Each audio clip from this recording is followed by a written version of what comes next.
My name is Elbow Kiss, and the song is called Josephine.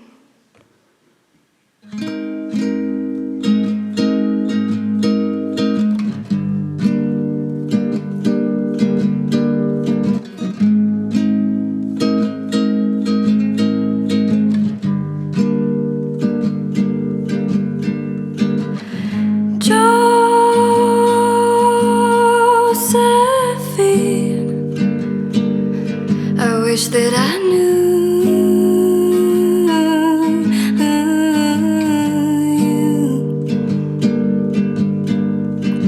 I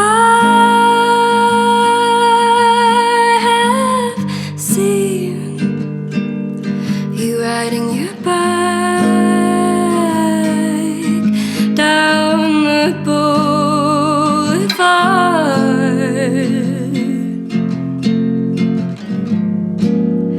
Last week I saw you at the grocery, down the cereal aisle. I was hoping that you would look at me,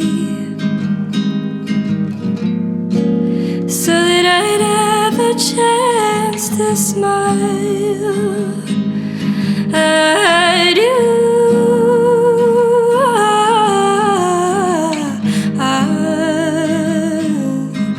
At you.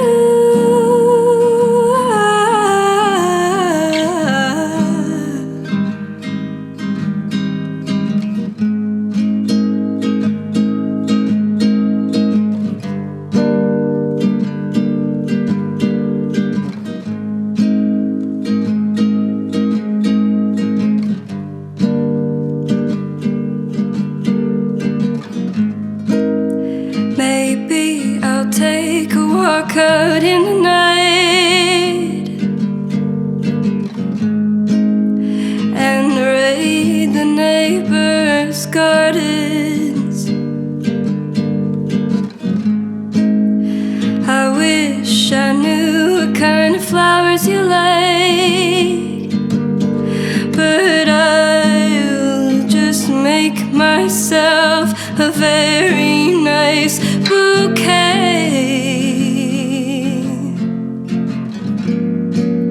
The other day I wrote down your name.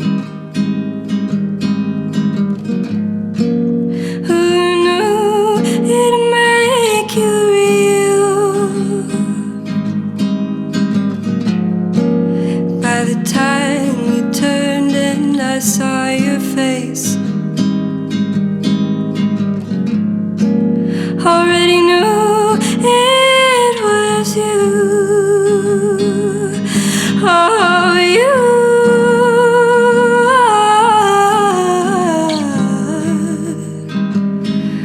Oh, you.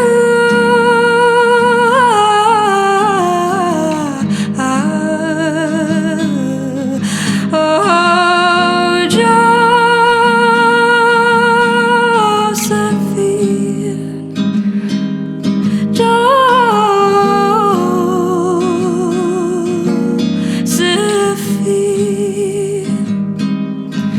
Oh, Joe, sweet Joe. Oh, Joe, where'd you go?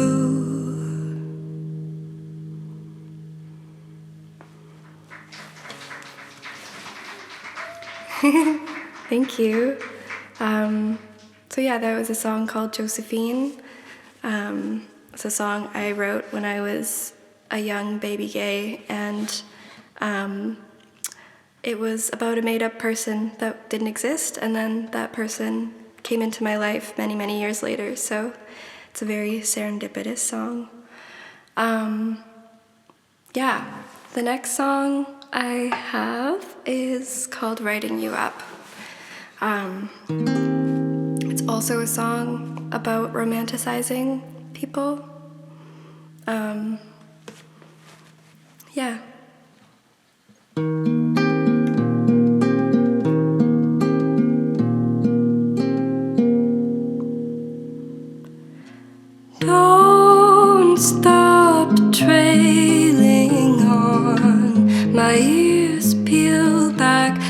like a fawn. I listen to you croon till dawn. Your voice brings me such a calm. I watch your eyes follow some light. The room spins around you tonight. My thoughts curl around you tonight, and I don't mind. I am sorry if my eyes are like saucers. I am drinking up your thoughts like water. You've got me in your wandering crosshairs, and I'm happy here for the moment. It's an honor.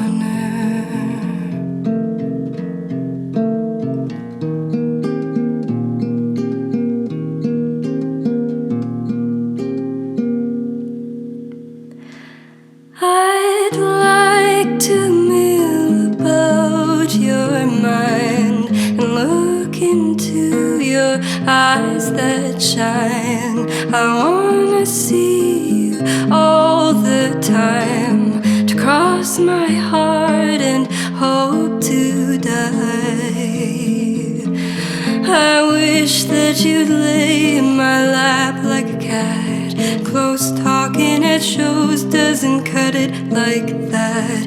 I feel a bit lighter now you've lifted me up off the line in the sand. Now I'm writing you up, writing you up, writing you off, writing you up,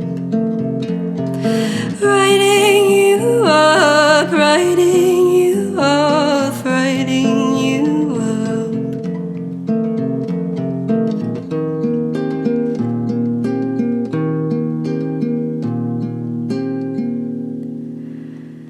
A synonym for letting in curious love under my skin. My wandering eyes glimmering, my flesh is warm, dig your nails in. There's no rhyme to the reason of my fumbling heart, and I learned as a kid that I can't play a part. But there's no other place that I'd rather be than the line of your sight or the crook of your knee. And I'm sorry if my eyes are like saucers. I am drinking up your thoughts like water. You've got me in your wandering crosshairs, and I'm happy here for the moment. It's an honor. Now I'm writing you up, writing you off, writing you up, writing you up, writing you off, writing you up. Ooh.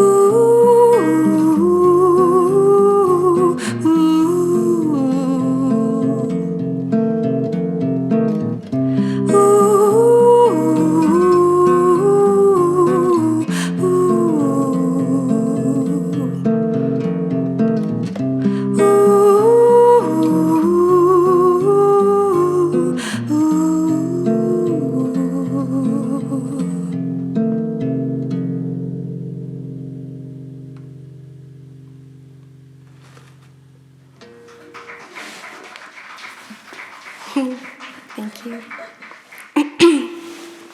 So that was a song that I recorded on Pender Island with Evan Cheadle. Had a really lovely island time there, and I'm really excited about putting that one out. The first song, Josephine, is recorded by Sophia Miller at Risque Disc, and I'm also really excited about that one. So the next song is the song that started it all. I recorded it in January of 2024, and I am really excited to finally put it out there. This is the song that began my deep dive, my headfirst dive into pursuing music, and yeah, it's a really special one to me. It's called Blue Ember.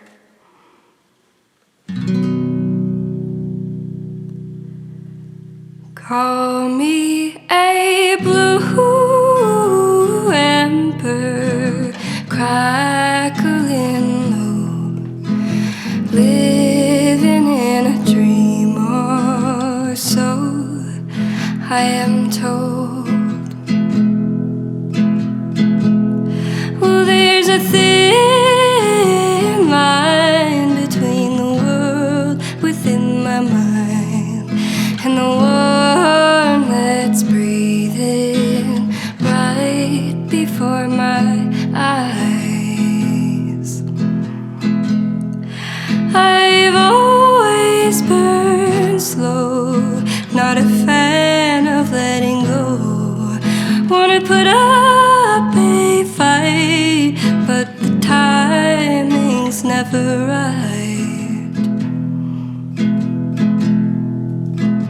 I'll be a daffodil of the first March light.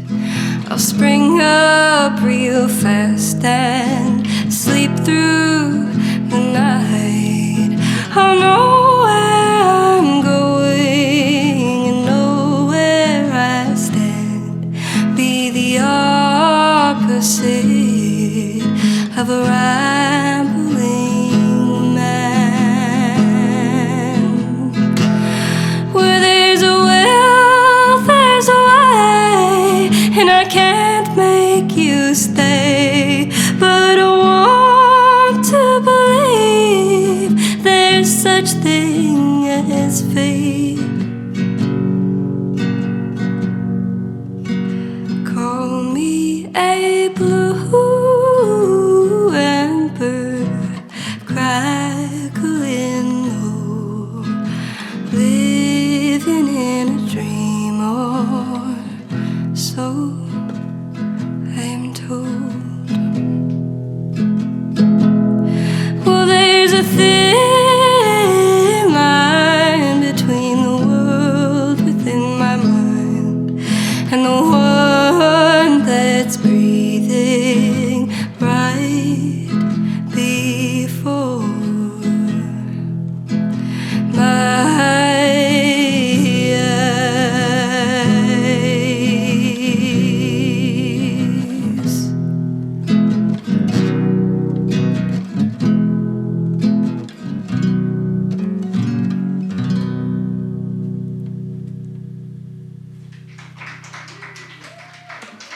Thank you. Thanks for having me.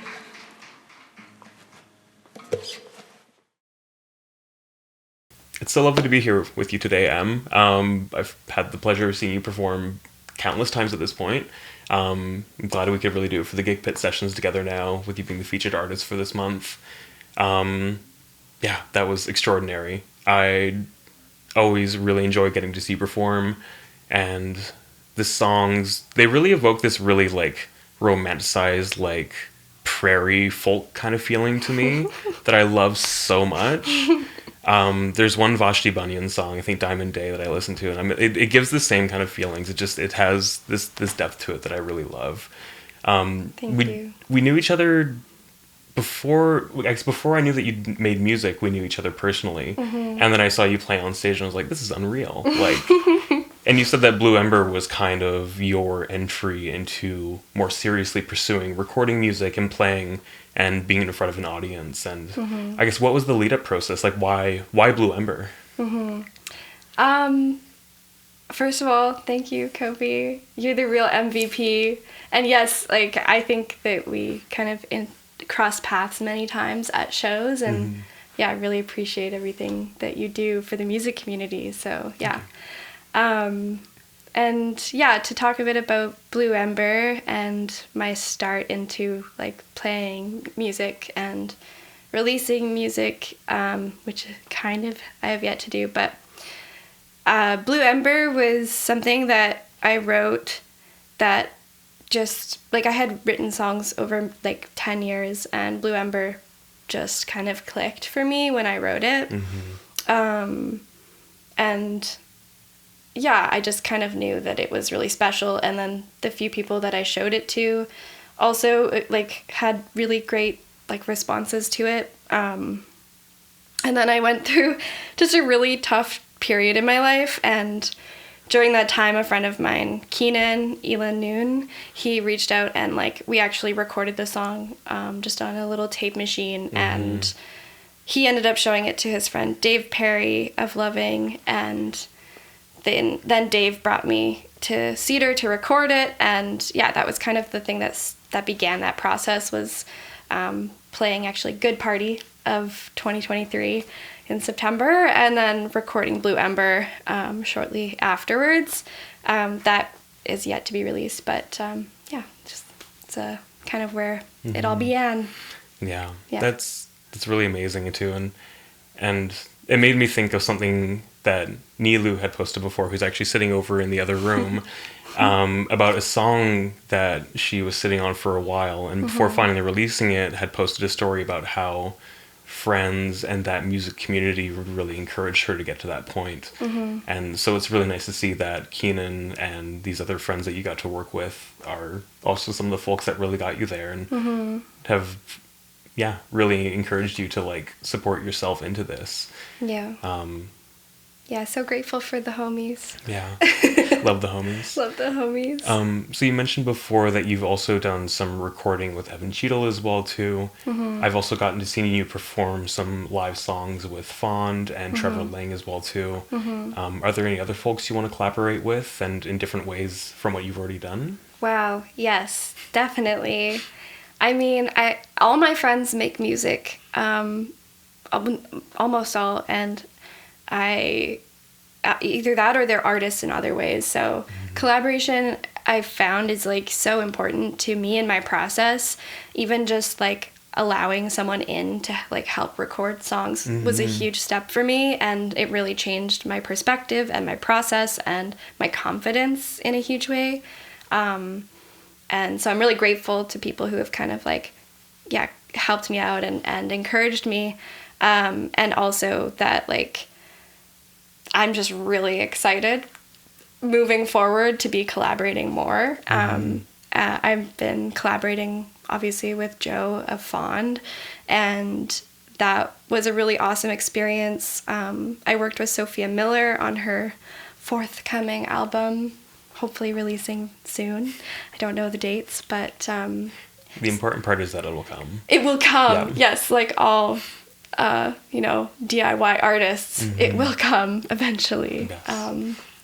And yeah, I'm really excited to continue collaborating with Sophia. We work really well together. And honestly, I am intimidated, but also really excited to continue collaborating. Yeah. And I mean, as much as you seem intimidated, viewing from the outside and knowing you a little bit, but kind of at a distance, you really came in and started performing and really took it by storm, and have been received so well for such good reasons. Like, aww.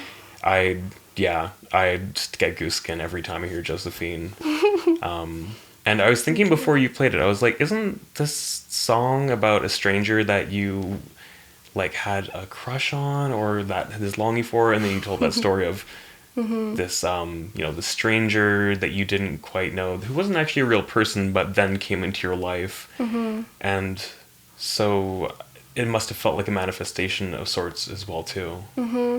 Yeah, that was pretty full circle for me in that moment, because Josephine, I think I wrote it before I wrote Blue Ember. It was like a very old song of mine, and it was very much in an era where I was only just like crushing it on people and seeing them from a distance and not having a real image of like who they really are, but romanticizing that. And then like in a very transformative era, having someone come into my life with like not the same name but a similar name and have that experience really impact me and change my life in general was really, really wonderful. And so obviously that song, like all my songs, mean so much to me. They all come from a very deep place in my heart, and that's one of them. And it really shows, I mean, especially with writing some of these songs for over 10 years, these songs are really deep and evocative and come from a very personal place. It doesn't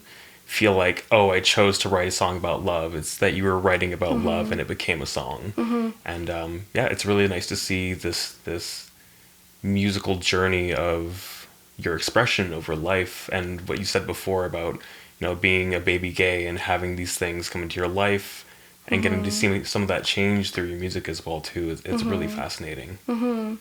It's a very baby gay song, so it's really nice to like be able to look back on it now and see the innocence in it, and kind of like be able to smile and like laugh at it a little bit.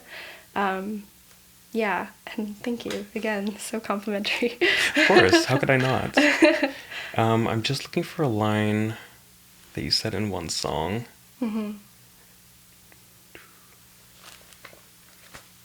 See, sometimes I over-prepare, and this is a little too much. You're so prepared. Yeah, take your time. I always have pages of notes. It was in Writing You Off. One of the lines that you sang was, "When I was a kid, I learned that I couldn't play a part."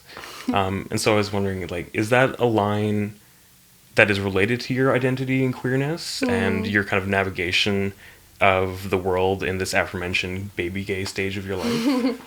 I think that line does really come from a deep part of me that, like up until the time that the song kind of came to fruition, I hadn't really explored my queer identity as much as like I would have wanted to, and I had only like newly in the few years come out as non-binary, and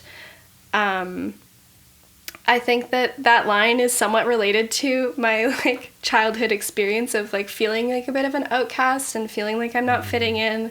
I also was a theater kid, so I was like in theater, and like I loved singing and I loved the whole like everything, like the dancing and the acting, but like I was so bad at acting. And so I really like, that's what I'm thinking of when I wrote that lyric, is like my embarrassment of like my childhood self like in a musical on stage. And that's also like where my music journey kind of like stems from, is like that was my experience as a child. Like I wasn't in music lessons or anything. Like it was musical theater. So it's kind of cringe, but like it is, a part of me that I felt like I just had to call to in that line. Everyone's got to acknowledge their origin story, whether they want to or not.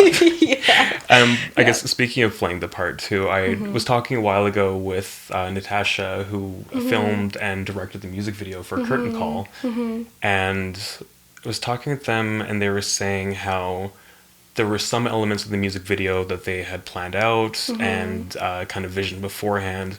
And there was some physical elements as well that you brought to shooting the music video as well. And a lot of improv as well too, and shooting that as well. Natasha told me that you had brought a pair of swords as well too, which I think has become a very iconic image of Elbow Kiss as well. I love that. What are some of the other kind of improvised elements from that music video? And do you feel that's also true to your music being improvised at all too? Or did it feel just like a natural fit to what the content of the music video and the song was? Yeah. I mean, I think I really do want to hand it to Natasha about the music video. She is 100% the creative genius, and that was... It was such an endeavor to take on for both of us, but especially for her. Like, she dedicated so much time to it. She worked so hard and did so much editing. And, like, in the end, it was a really quick turnaround of, like, finalizing everything. And I could not be more happy with the result. And there was a lot of collaboration and a lot of inspiration. We've known each other for many, many years. I think we met in like 2016. And so we've been really close friends for a long time, and we've seen each other and supported each other through so much. So she really, not only did she understand my artistic and musical sensibility, she also understands me and what I've been through so deeply, and vice versa. And it's a connection that, like, I don't have with other people. Like, I am so grateful to have that and to have been able to work together on this music video. One thing that I maybe can relate to your question is that, like, there was one time that we were filming, because this was filmed over many months, but one time that we were filming, I just started doing interpretive dance, and we used not my dancing, but the shadow of my dancing. And I think there's like a few kind of shorter clips in the video, but that was like very liberating to just like kind of flail around and interpretive dance in like out in nature next to the ocean, and then have that be a part of the music video. It felt like a bit of a seance, kind of like we were summoning something, which is kind of what the entire music video is. It's somewhat of a ritual. So yeah, I could go on because it's like, feels like a bit of a magnum opus for both of us. So absolutely. And to have that be your first music video and the first work that you've done with Tasha in the name of Elbow Kiss it's a very beautiful thing to see. I remember watching it for the first time, and it was just absolutely surreal. Thank you. I think just accompanies the song so incredibly. Thank you so much. I know, like, I think video work, especially in this day and age, is very easy to get overlooked. So it means so much when people pay attention to it, because we put so much into it, you know. And it shows. Yeah. Yeah. So tell me a bit about the inspirations for your music and like some of the themes that come up. As we've been talking, I've kind of gleaned that there's a lot of love, longing, touching on divinity, animism as well too, and a real reverence, especially in Curtain Call, for that kind of connection to land and spirits and whatnot. In both this and the other band, Ghost Darling, that you're a part of, there's also mentions of ghosts as well too, and this kind of liminal state of being and transition and change. Can you tell me about some of the other themes and topics that come up in your music and inspirations? Yeah, I mean, you covered so much of it. I think something that I said to my girlfriend the other day was that I'm in the religion of love, which I hope is not like too hippy-dippy or problematic, but... I mean, saying that you're in that devotion to your girlfriend is probably the person that wants to hear it the most, so kudos. Yeah, it was, I think that it very much it's a huge part of how I operate in the world is just the love that I have for the people around me and for community, and that I do feel like I have kind of I wasn't raised religious necessarily, like my family was very agnostic, but I still have a lot of spiritual experiences that have like go back to like when I was a kid. And so I always feel like I've had some, whether it's a connection or just like appreciation and like a witnessing of some kind of something else that's like around us. And I think that is very influenced in my music. I mean, even in the Curtain Calls video, we used a lot of like tarot references and things like that. Like, it is yeah, a big part of my influence, I think, I can't really think of any other words to use as other examples, but yeah, definitely just influenced by the world around me, if that's not too corny, but I spend a lot of time near the ocean. I spend a lot of time looking at the stars, and like I really love to absorb it and try to capture it in words and in songs. So that's, yeah, a big part of it. Yeah. I mean, I always, in the most ideal situations, picture myself listening to your music, sitting on like the bluffs with the like the tall grass like blowing in the wind. Like that's the perfect place. Yeah. They just go hand in hand so much. Yeah, definitely. Yeah. And going back a little bit and talking about collaboration some more. So you said before that you worked with Sophia Miller and recording some of your music as well too. You're also in another band, Ghost Darling, with Sophia, as well as 3 others, Chloe, Tamsin, and Izzy as well too. We were talking a bit before that you started playing, and you were saying that Ghost Darling and Elbow Kiss, they don't feel like 2 separate things, that they feel a bit tied in ways. Where do you find the space in between them where you don't know whether something sits more with Elbow Kiss or with Ghost Darling? Yeah, like I think that we all are bringing a lot to the project in Ghost Darling, and the way that we have written songs has kind of been very intuitive and flowed in a way that it just kind of feels like they appear, and that has been a magical experience as my first-ish experience in a band.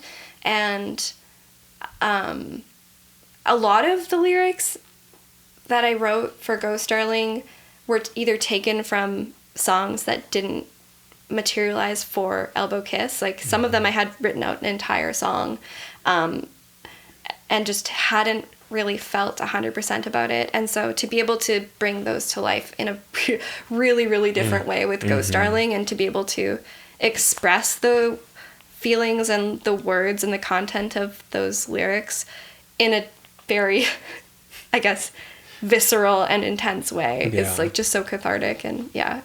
That was in ways like both projects really bring up that cathartic feeling for me, where singing about this love and this longing, and just the way you belt it, it seems like just a cry from the heavens, like speaking of love. And in Ghost Darling as well too, I remember talking with a friend, Ella, after seeing you all play your first show, and Ella was saying, it's just like, wow, I never knew that seeing bands like this together could make me feel this good. Especially speaking of that entire show being all female, femme and NB artists as well too. It was just, I think it was very cathartic in multiple levels to see that. And I feel like there's not many bands in Victoria that bring that feeling from such a natural place too. It's really nice to see Ghost Darling doing what they're doing, and seeing that as kind of a counterpart to Elbow Kiss as well too, where you get to scream a lot. It's so great because I kind of surprise people a little bit, which is funny. And it still is very connected. Like, honestly, a lot of our songwriting is still in some ways like chord-wise and sound-wise is somewhat similar. It's just like got such a grit to it, and it also, like, I could not, like, Ghost Darling would not exist without each and every person in it as absolutely. well. And I'm just like so beyond excited to share that with everyone in the band, as well as everybody who's been so wonderful to like come to our shows and be really excited. I feel like it really is special to be able to express in that way. Yeah. It's really nice getting to know people in community in Victoria, and then getting to see different sides of them expressed through music and song and whatnot. And it also really made me wonder, how does it feel singing things that can be so vulnerable and so personal in such a small city? You know, singing about Josephine, and then, oh dear God, you've run into her. Well, thankfully, that person does not live in Victoria, so that helps. But yeah, no, I mean, it is a small town, and I think that the thing that keeps getting me in my head, but also encouraging me as well, is that it is like so vulnerable to say these things and be like, oh no, I hope I don't upset someone, or I hope I don't hurt anybody. But I also I really honor honesty in everyone, and it's not like that art is like always autobiographical either. Like, I think for me it is, but not always. It's not. Yeah, no, it is very. I think it's liberating too, in a way, because a lot of the time you can't really say things to people that you wish you could, and even if those people aren't going to hear the words or hear the emotion or hear the music, that like it's out there and I've expressed it, and there's something about that is important to me. Yeah. Again, coming back to that cathartic element and that music being a release for those emotions and feelings, and just a wonderful way to express them, and such great ways that we get to hear as well too. And I always look forward to whenever you're going to release something else. Thank you. Yeah, thanks. Yeah. Awesome. This has been really fun. I'm so glad that you were one of the Gigpit featured artists and that we got to do this together. Thank you. I'm so honored. Thank you, Gigpit. I love you, Gigpit. We love you, Gigpit. Okay, how long are we going to awkwardly do things now before they cut us off? Yeah, I guess it's true. Yeah, now it's B-roll. Yeah.